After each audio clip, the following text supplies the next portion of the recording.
भगवान श्री कृष्ण को नमस्कार करते हुए आप सभी का अनंत अकेडमी ऑफ मैथमेटिक्स में स्वागत है। देखिए चैप्टर 1 सेट्स है, एक्सरसाइज 1.5 यानी कि कॉम्प्लीमेंट से रिलेटेड है, कॉम्प्लीमेंट ऑफ सेट। तो सबसे पहले तो देखिए हमें फर्स्ट क्वेश्चन में ये गिवन है कि एक यू यानी कि यूनिवर्सल सेट गिवन है 1 2 3 4 5 6 7 8 9।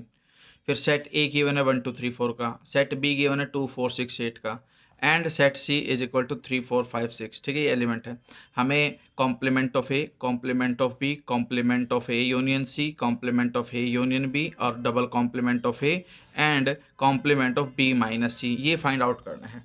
तो देखिए हम किस तरह से निकालते हैं। कॉम्प्लीमेंट से हमारा मतलब क्या है? बाय डेफिनेशन अगर मुझे कॉम्प्लीमेंट ऑफ ए निकालना है तो यूनिवर्सल सेट में से ए को माइनस कर देंगे। और जनरली बस आपको इतना करना है कि जिसका कॉम्प्लीमेंट फाइंड आउट करना है उसके एलिमेंट नहीं लिखने, उसके अलावा जो बच गए यूनिवर्सल सेट में वो लिखने होते हैं। तो यानी कि यूनिवर्सल सेट में 1 to 9 है और ए में 1 to 4 है, 1 2 3 4।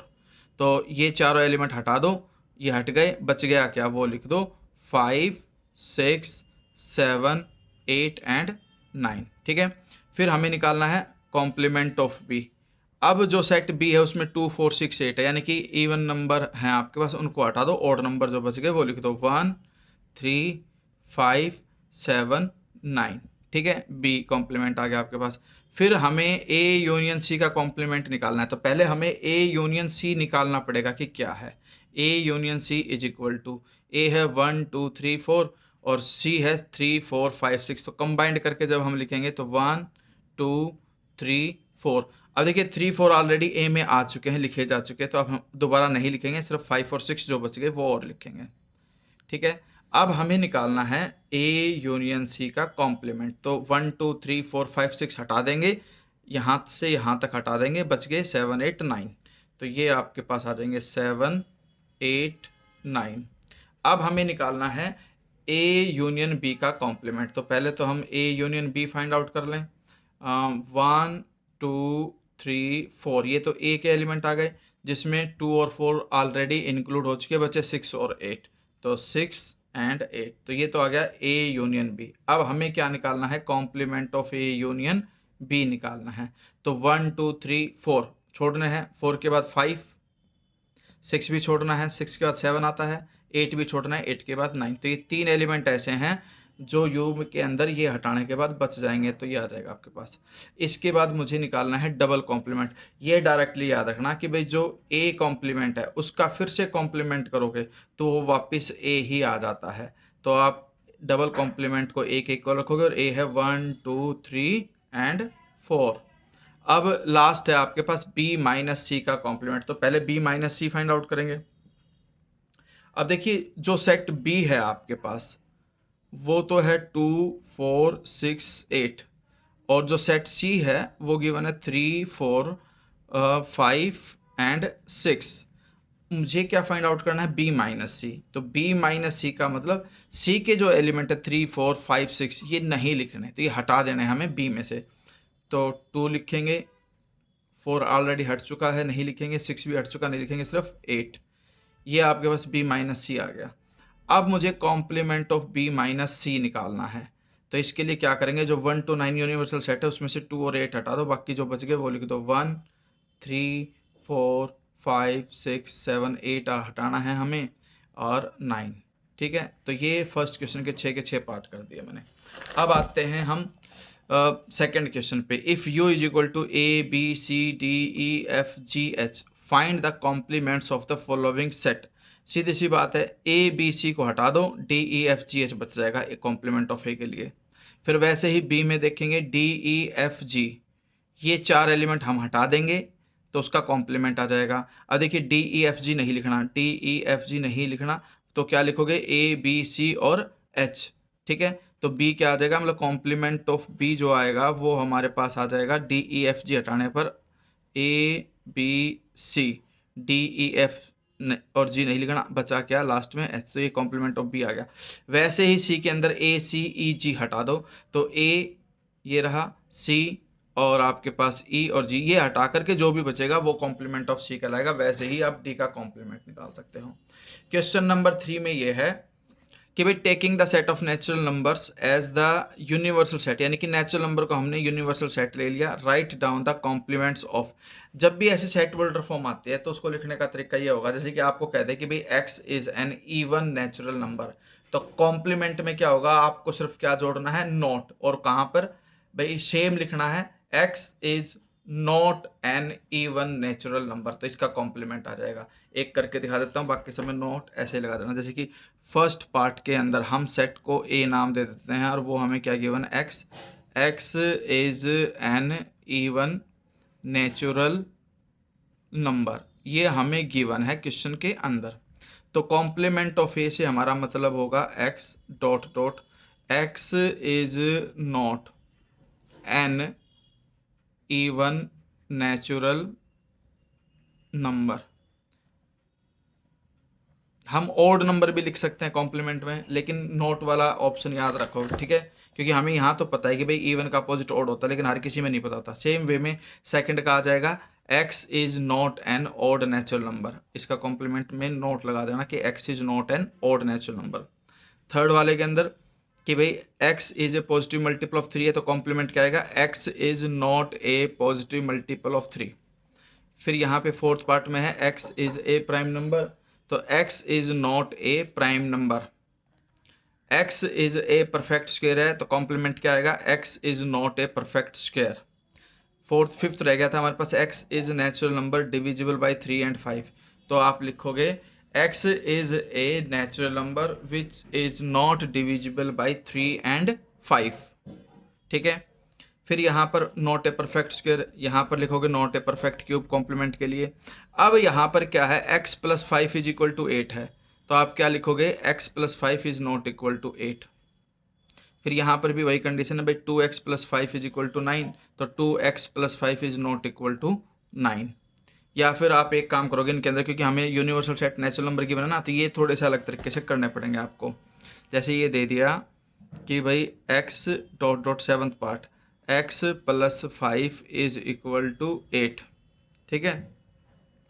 तो इसके अंदर जो आंसर आएगा आपके पास वो ये आएगा कि या तो इसमें से नॉट को कर दो, इक्वल का जो साइन है उसको कट कर दो, या फिर आप सोल्व करके जो भी x की वैल्यू आए उसे आप नेचुरल नंबर में से माइनस कर दो, ठीक है। ये हमारे पास क्वेश्चन क्या है, 3 है, तो नॉट इक्वल टू 3, हाँ नॉट इक्वल टू का एक केस आ रहा है। तो इसमें कंडीशन ये हो जाएगी कि जब हम सोल्व करेंगे इसको तो 8 माइनस 5x 3 आएगा, तो आप क्या लिखोगे, x dot dot x is not equal to 3, ये इसका कॉम्प्लीमेंट आ जाएगा। अगर ये a है तो ये a का कॉम्प्लीमेंट, ठीक है। इसी तरह से हमारे पास कंडीशन क्या है कि भाई हमारे पास है 9th पार्ट के अंदर ये गिवन है x 2x plus 5 is equal to 9, तो आप इसका कॉम्प्लीमेंट क्या लिखोगे, अगर ये a मान करके चलते हैं तो हम इसका कॉम्प्लीमेंट ऑफ a लिखेंगे। सोल्व करो पहले इसको, 2x is equal to 9 minus 5 4, और 4 को 2 से डिवाइड कर दोगे तो x की वैल्यू 2 आएगी, तो आप लिखना x dot dot x is not equal to 2, इस तरह से, ठीक है। यहाँ पर ग्रेटर देन इक्वल टू 7 है, तो आप जैसे ये दे दिया आपको एक सेट 10th वाले पार्ट में कि भाई x is greater than equal to 7, तो कॉम्प्लीमेंट ऑफ ए क्या आ जाएगा, x। अब ग्रेटर देन इक्वल नहीं है तो सीधी सी बात है, आप क्या लिखोगे, x इज लेस देन 7 लिखोगे, इक्वल भी नहीं लिख सकते आप, तो लेस देन 7 लिखोगे, ठीक है। और दूसरी बात यह है कि भाई x जो है आपका नेचुरल नंबर से बिलोंग है और 2x प्लस 1 ग्रेटर देन 10 है, तो आप क्या कंडीशन लिखोगे इसके अंदर कि भाई x such that x belongs to natural number and 2x plus 1 is greater than 10 है, तो आप इसके कॉम्प्लीमेंट को ऐसे लिख देना, x such that x belongs to n and 2x plus 1 is less than equal to 10, उसका अपोजिट हो जाएगा, ठीक है। अब हमारे पास कंडीशन ये आ गई। इसके बाद जो क्वेश्चन आता है वो आता है main D Morgan's law, most important question है भैया, इससे रिलेटेड क्वेश्चन आता ही है ऑलमोस्ट। यूनिवर्सल सेट दे दिया आपको u ए दे देंगे, बी दे देंगे, वेरीफाइड एट। तो पहले आप क्या करोगे, A union B find out करोगे। जो भी ए यूनियन बी आएगा फिर हम उसका कॉम्प्लीमेंट निकालेंगे तो एलएचएस आ जाएगा। ठीक है, ये मैं करके दिखा देता हूँ आपको। थोड़ी देर को मैं नोट डाउन कर लेता हूँ, यू क्या है, ए क्या है और बी क्या है।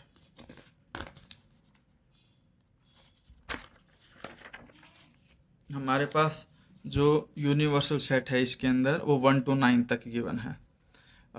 u is equal to 1 2 3 4 5 6 7 8 9। A जो गिवन है वो हमें गिवन है 2 4 6 8, 2 4 6 8। और जो सेट बी है वो हमें गिवन है इसके अंदर 2 3 5 7, 2 3 5 7, ये बी गिवन है। हमें फर्स्ट पार्ट में तो ये वेरीफाई करना है कि जो ए यूनियन बी है उसका कॉम्प्लीमेंट इक्वल होगा A complement intersection B complement. ये तो फर्स्ट पार्ट है। सेकंड पार्ट में हमें ये वेरीफाई करना है कि A intersection B complement is equal to A complement union B complement. ठीक है, तो पहले हम क्या करते हैं, A union B find out करते हैं। A union B is equal to 2 4 6 8 और 2 3 5 7 को कंबाइंड करके लिख दो, 2 3 4 5 6 7 8। ठीक है, ए यूनियन बी आ गया। अब हम क्या निकालेंगे, ए यूनियन बी का कॉम्प्लीमेंट, यानी कि 2 3 4 5 6 7 8 हटा दो यू में से, तो यू में है 1 to 9, तो एक तो 1 बच गया और एक 9। ठीक है, ये तो आ गई कंडीशन इसकी। अब हम क्या करेंगे, हम निकालेंगे ए डैश। ए डैश आपके पास 2 4 6 8 को हटा करके लिखना पड़ेगा, तो 2 4 6 8 नहीं लिखना, तो 1 3 5 7 9 ए डैश आ गया। फिर हम क्या करेंगे, बी डैश निकालेंगे। बी डैश का मतलब 2 3 5 7 नहीं लिखना, तो 1 लिखेंगे, 4 लिखेंगे, 6 लिखेंगे, 8 और 9, क्योंकि ये चार एलिमेंट हटाने पड़ेंगे हमें। अब हम क्या करेंगे, इन दोनों का इंटरसेक्शन, ए डैश इंटरसेक्शन बी डैश। तो ए डैश इंटरसेक्शन बी डैश, दोनों में जो कॉमन, एक तो 1 देखिए दोनों में है और एक 9 दोनों में है, यही दो एलिमेंट कॉमन आएंगे और कोई एलिमेंट कॉमन नहीं आएगा। अब ये भी आपके पास 1 9 आया था, ये भी आपके पास 1 9 आया, इसलिए हमारे पास ए यूनियन बी का जो कॉम्प्लीमेंट है वो इक्वल आ गया A complement intersection B complement. तो एक पार्ट कंप्लीट हो गया। सेम टू सेम वे में ये दूसरा हो जाएगा। अब हम पहले ए इंटरसेक्शन बी निकालेंगे फिर उसका कॉम्प्लीमेंट। तो A intersection B, A intersection B यानी कि ए ये है बी ये है, दोनों में जो कॉमन है, एक तो 2 कॉमन है और कोई एलिमेंट कॉमन नहीं है, तो सिर्फ 2 कॉमन है। अब हम क्या करेंगे, ए इंटरसेक्शन बी का कॉम्प्लीमेंट निकालेंगे। तो 2 को हटा करके 1 3 4 5 6 7 8 9 ये आ जाएगा। और यहाँ पर ए डैश बी डैश की यूनियन निकालेंगे, ए डैश यूनियन बी डैश, दोनों को मिला करके लिख देंगे। 1 लिखेंगे, 2 उधर भी नहीं है इधर भी नहीं है इसलिए 2 नहीं लिखेंगे, 3 4 5 6 7 8। ठीक है, और आपके पास 9 भी है दोनों में, तो 9 हम लिख देंगे। तो अब हम देखते हैं कि भाई ये भी 1 3 4 5 6 7 8 9, ये भी 1 3 4 5 6 7 8 9, तो इसलिए ये दोनों क्या हो जाएंगे, equal. A intersection B dash is equal to A dash union B dash, दोनों पार्ट आपके कंप्लीट हो गए। अब हमारे पास आता है फिफ्थ, वेन डायग्राम। देखिए कैसे है, draw appropriate Venn diagram for each of the following, A union B का डैश। अब देखिए कैसे निकलेगा, ये ध्यान दीजिए। सबसे पहले तो हम क्या करेंगे, हम एक यूनिवर्सल सेट ले लेंगे। ठीक है, ये हमने यूनिवर्सल सेट यू ले लिया, इसमें एक सेट ले लिया मैंने ए, दूसरा सेट मैंने ले लिया बी। ठीक है, ये सेट ए और ये सेट बी। हमें क्या करना है, वेन डायग्राम निकालना है ए यूनियन बी के डैश का, यानी कि मुझे ए यूनियन बी नहीं चाहिए, तो ए यूनियन बी में तो सारा होगा। अगर सिर्फ ए यूनियन बी होता तो मैं इसको सारे को डार्क करता, लेकिन वो मुझे नहीं चाहिए, उसका कॉम्प्लीमेंट चाहिए। तो इसलिए जो इनके अलावा जो बचा हुआ एरिया है उसको हम पेंसिल से शेड कर देंगे। इन सर्कल को हम टच भी नहीं करेंगे, अंदर से डार्क नहीं करेंगे, तो पेंसिल से ढंग से कर देना आप, तो ये आपका हो जाएगा। ठीक है, सेम वे में, ये तो फर्स्ट पार्ट था। सेकंड पार्ट हमें बोल रखा है बुक के अंदर कि भाई ए डैश इंटरसेक्शन बी डैश। अब हमें पता है कि डी मॉर्गन्स लॉ से ये दोनों क्या होते हैं, एक दूसरे के इक्वल, तो इसका भी यही बनेगा, यानी कि इन दोनों पार्ट्स का वेन डायग्राम यही बनेगा सेम। अब नेक्स्ट थर्ड पार्ट जो दे रखा है हमें, वो दे रखा है कि ए इंटरसेक्शन बी का कॉम्प्लीमेंट। अब हम इसका वेन डायग्राम निकालेंगे, तो इसके लिए क्या करोगे, वही सेम वे में पहले तो यू निकालोगे, ये यूनिवर्सल सेट, ये सेट ए और ये सेट बी। अब हमें क्या निकाला, अगर ए इंटरसेक्शन बी का पूछता तो सिर्फ ये बीच वाला डार्क कर देता, लेकिन उसका कॉम्प्लीमेंट पूछा है तो उस हिस्से को छोड़ दो, बाकी सबको डार्क कर दो। ठीक है, ये बस ये जो बीच वाला हिस्सा है इसको आप बीच में से कुछ नहीं करोगे, ब्लैंक छोड़ दोगे, बाकी सारा पेंसिल से शेड कर देना। ठीक है, और ये इक्वल होता है ए डैश यूनियन बी डैश के, तो फोर्थ पार्ट ये देखा, उसका भी यही बनेगा, इसका भी यही बनेगा। ठीक है, फिर से मैं बता देता हूँ, ये जो बीच का एरिया है इसको आप ब्लैंक छोड़ दोगे, बाकी सारा बाहर का डार्क कर दोगे। अब सिक्स्थ क्वेश्चन में ये है, let U be the set of all triangle in a plane if A is the set of all triangles with at least one angle different from 60। तो सीधी सी बात है, यू तो सभी ट्राइंगल्स का सेट है। अब इक्विलेटरल ट्राइंगल ऐसी होती है जिसमें सभी एंगल 60 डिग्री के होते हैं, लेकिन हमें ऐसी ट्राइंगल्स चाहिए जिनमें एक एंगल आपका 60 से डिफरेंट हो। तो देखिए ए जो है वो सेट है सभी ट्राइंगल्स का जिसके अंदर at least one angle different from 60। तो इसका कॉम्प्लीमेंट क्या होगा, व्हाट इज कॉम्प्लीमेंट, तो कॉम्प्लीमेंट होगा सेट ऑफ इक्विलेटरल ट्राइंगल, क्योंकि इक्विलेटरल ट्राइंगल में कोई भी एंगल 60 डिग्री के अलावा नहीं आता है। ठीक है, तो हमें डिफरेंट फ्रॉम 60 डिग्री चाहिए था, तो उसका कॉम्प्लीमेंट उसका अपोजिट हो जाएगा, यानी कि 60 डिग्री ही चाहिए, और सारे 60 डिग्री हो गए तो वो इक्विलेटरल ट्राइंगल होगी, इसीलिए A dash is equal to equilateral triangle. ध्यान रखना, ए का और ए के कॉम्प्लीमेंट का जब भी यूनियन करेंगे तो मेन यूनिवर्सल सेट आएगा। अगर हम इंटरसेक्शन करेंगे तो कुछ भी कॉमन नहीं आता, फाई आएगा। फाई का डैश यू होता है, यू का इंटरसेक्शन ए के साथ करोगे तो जो यू और ए में इंटरसेक्शन है तो ए ही आएगा। सेम वे में यू डैश जो है वो फाई होता है, फाई का इंटरसेक्शन ए के साथ करोगे तो फाई ही आएगा। तो इस तरह से ये एक्सरसाइज आपकी 1.5 फिनिश हो गई।